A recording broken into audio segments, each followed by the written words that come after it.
14 शाळेच्या केंद्रामध्ये ग्रामपंचायतीचं आपण स्वागत करूया मित्रांनो.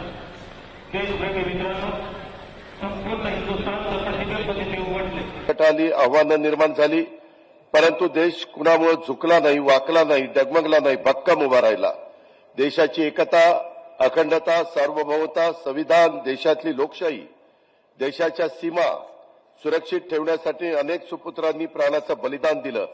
अनेक कुटुंबांनी सर्वस्वाचा त्याग केला. त्या सर्वांच्या त्याग आणि बलिदानापुढे नतमस्तक होण्याचा आजचा दिवस. आजच्या देशाच्या 76व्या प्रजासत्ताक दिनाच्या निमित्तानं आयोजित ध्वजारोहण सोहळ्यासाठी या ठिकाणी उपस्थित सर्व सन्माननीय लोकप्रतिनिधी, सन्माननीय स्वातंत्र्य सैनिक, राज्य व केंद्रीय पोलीस दलाचे अधिकारी तसेच जवान, केंद्र आणि राज्य शासनाचे सेवारत तसेच सेवानिवृत्त अधिकारी, कर्मचारी, शाळा व महाविद्यालयाचे उपस्थित विद्यार्थी, विद्यार्थिनी, शिक्षक, पालक, प्राध्यापक, कृषी, विज्ञान, उद्योग, व्यापार, सहकार, शिक्षण, कला, क्रीडा, संस्कृती, पत्रकारिता, समाज जीवनाच्या अशा विविध क्षेत्रात आपापल्या परीनं योगदान देऊन महाराष्ट्राचा, देशाचा गौरव वाढवणाऱ्या आपण सर्व मान्यवरांचं, उपस्थित सर्व प्रतिष्ठित बंधू भगिनींचं सर्वप्रथम मी मनापासून स्वागत करतो. आपल्या सर्वांना प्रजासत्ताक दिनाच्या शुभेच्छा देतो. प्रजासत्ताक दिनाचा हा सोहळा आपल्या घरी, टीव्हीवर किंवा मोबाईलवर पाहत असलेल्या राज्यातल्या कानाकोपऱ्यातल्या देश विदेशातल्या बंधू भगिनींना देखील आणि युवक युवतींना देखील प्रजासत्ताक दिनाच्या शुभेच्छा देतो. त्याच्यामध्ये आज आपण सगळ्यांनी आजचा दिवस भारतीय प्रजासत्ताकाचा, भारतीय लोकशाहीचा, भारतीय स्वातंत्र्याचा उत्सव साजरा करण्याचा दिवस. शेकडो वर्षांच्या पारतंत्र्यानंतर 15 ऑगस्ट 1947ला देश स्वतंत्र झाला. त्यावेळी आपल्यासमोर अनेक संकट आणि आव्हानं पण होती. त्या संकटावर, आव्हानावर मात करण्याची दिशा 26 जानेवारी 1950ला भारताला प्रजासत्ताक राष्ट्र म्हणून स्वीकारून आपण निश्चित केली. तेव्हापासून 75 वर्षात देशासमोर प्रत्येक संकटाला, आव्हानाला एकजुटीनं निर्धाराने सामोरं जाण्याचं काम प्रत्येक भारतीय देशवासियांनी केलं. देशांतर्गत कितीही मनभेद असले तरी देशासमोर, बाह्य संकटासमोर संपूर्ण देश एक आहे ही भावना गेल्या 75 वर्षात अधिक मजबूत केली. ही भावना मजबूत होण्यामागे घटनेचे शिल्पकार डॉक्टर बाबासाहेब आंबेडकरांनी दिलेल्या संविधानाची ताकद आहे. देशाने स्वीकारलेल्या सर्व धर्म समभावाचा विचाराचं बळ आहे.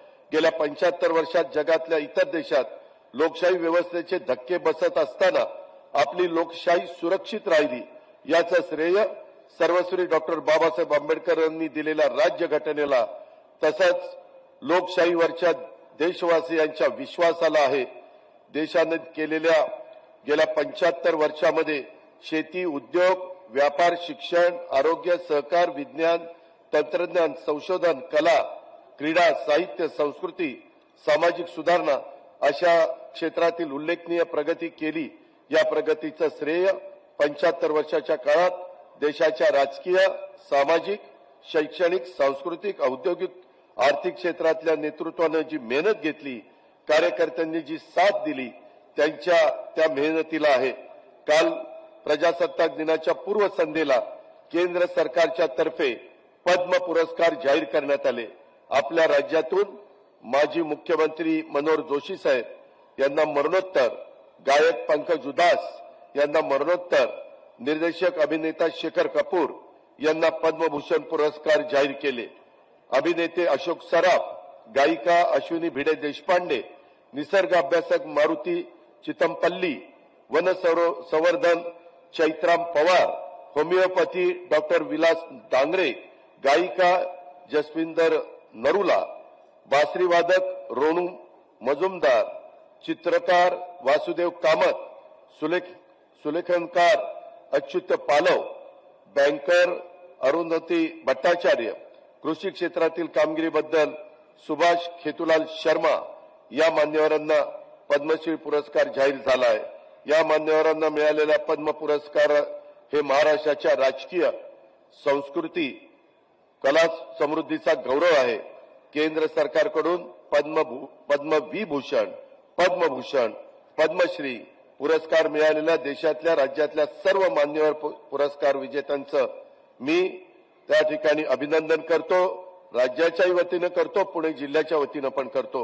या सर्वांनी समाजाच्या जडणघडणीत दिलेल्या योगदानाबद्दल कृतज्ञता व्यक्त करतो. त्यांना तसंच त्यांच्या कुटुंबियांना प्रजासत्ताकच्या मनापासून शुभेच्छा देतो. प्रजासत्ताक दिनाच्या पूर्वसंध्येला काल केंद्रीय गृह मंत्रालयानं पोलीस आणि अग्निशमक पदक जाहीर केलेल्या आपल्या अधिकारी आणि जवान बांधवांचा पण मी अभिनंदन करतो. हे पुरस्कार म्हणजे राज्याच्या संपूर्ण पोलीस आणि अग्निशमन दलाच्या कार्याचा गौरव आहे असं मी मानतो. प्रजासत्ताक दिनाच्या पूर्वसंध्येला सेवा आणि शौर्य पदक जाहीर झाले आहेत. देशाचं संरक्षण सेवेत राहून महाराष्ट्राचा गौरव वाढवणाऱ्या या अधिकाऱ्यांचं देखील मी अभिनंदन करतो. केंद्र सरकारकडून दिल्या जाणाऱ्या प्रधानमंत्री राष्ट्रीय बाल शौर्य पुरस्कार विजेत्या मुलांचं, मुलींचं, पालकांचं, शिक्षकांचं, नातेवाईकांचं, मार्गदर्शकांचंही आज प्रजासत्ताक दिनाच्या निमित्तानं अभिनंदन करतो. राष्ट्रीय आणि तसंच राज्य स्तरावर उत्कृष्ट कामगिरी करणाऱ्या अधिकारी, कर्मचारी, खेळाडू, कलावंत, विद्यार्थी, युवक, युवती, सजग नागरिकांचा आज प्रजासत्ताक दिनी या ठिकाणी सत्कार करण्यात आला. ज्या अधिकारी, कर्मचारी बांधवांना, मान्यवरांना आज उत्कृष्ट कामगिरीबद्दल गौरवण्यात आलेलं आहे, त्यांचा हा प्राथमिक सत्कार आहे याची जाणीव त्यांनी त्या ठिकाणी ठेवली पाहिजे. आज या ठिकाणी मला एक गोष्ट पुणेकरांना जरूर सांगायची, आपल्याकडे सध्या GBS ह्या प्रकारचा आजार आलेला आहे. रुग्णांच्या संख्येत वाढ होतीये. पुणे महानगरपालिकेनं आपल्या इथं कमला नेहरू हॉस्पिटलमध्ये तिथल्या सगळ्या पेशंट लोकांची व्यवस्था केलेली आहे. बिल मोठ्या प्रमाणावर येत आहे, परंतु कुठल्याही परिस्थितीमध्ये नागरिकांना आर्थिक ताण पडू नये म्हणून महानगरपालिकेला तशा सूचना दिलेल्या आहेत आणि आयुक्तांनी कमला नेहरू हॉस्पिटलला तिथं ती व्यवस्था केलेली आहे. पिंपरी चिंचवडच्या परिसरामध्ये आपण YCMला ही सगळी व्यवस्था केलेली आहे. जसं कोरोनाच्या काळामधलं संकट आपण वेळीच ओळखून उपाययोजना केलेल्या होत्या, तसं हेही एक आजाराचं नवं संकट आपल्यावर आलेलं आहे. रुग्णांची वाढ होतीये आणि त्याच्यातनं घाबरून जाऊ नका, त्या संदर्भामध्ये संपूर्णपणे माहिती आरोग्य विभागाने दिलेली आहे. मुख्यमंत्र्यांचं, उपमुख्यमंत्र्यांचं, सर्वांचं, आरोग्यमंत्र्यांचं तिथं बारकाईनं लक्ष आहे. अधिकाऱ्यांना, डॉक्टरांना पण योग्य त्या सूचना दिलेल्या आहेत. राज्याच्या या प्रगतीमध्ये तुम्हा सर्वांचं आणि राज्यातल्या प्रत्येक व्यक्तीचं योगदान आहे. याबद्दल पुन्हा एकदा आपल्या सर्वांचे मी आभार मानतो. देशाच्या स्वातंत्र्यासाठी, देशाच्या प्रजासत्ताक रक्षणासाठी, देशाचं सार्वभौमत्व टिकवण्यासाठी ज्या वीरांनी बलिदान दिलं, ज्या वीरांनी त्याग केला, त्या वीरांना, देशाच्या वीर सुपुत्रांना पुन्हा एकदा अभिवादन करतो. आपल्या सर्वांना प्रजासत्ताक दिनाच्या आणि तसंच नवीन वर्षाच्या मनपूर्वक हार्दिक शुभेच्छा देतो आणि या ठिकाणी थांबतो. जय हिंद, जय महाराष्ट्र. शिस्तबद्ध शानदार मानवंदना. पुरुषांच्या खांद्याला खांदा लावत महिला सुद्धा आता मागे नाही याची प्रचिती या महिला गटमधून या ठिकाणी दाखवून देण्यात येत आहे. आणि यापुढील मानवंदना आणि याचे कार्टून कमांडर आहेत पोलीस निरीक्षक, पोलीस उपनिरीक्षक गीते आणि सुपर्णुमारी आहेत पोलीस उपनिरीक्षक वाघमारे. या मानवंदनेत आहे पुणे रेल्वे नेतृत्व करत आहेत पदाचे प्रशिक्षक राज्य पोलीस उपनिरीक्षक विजय भोसले. अत्यंत शानदार असे मानवंदना.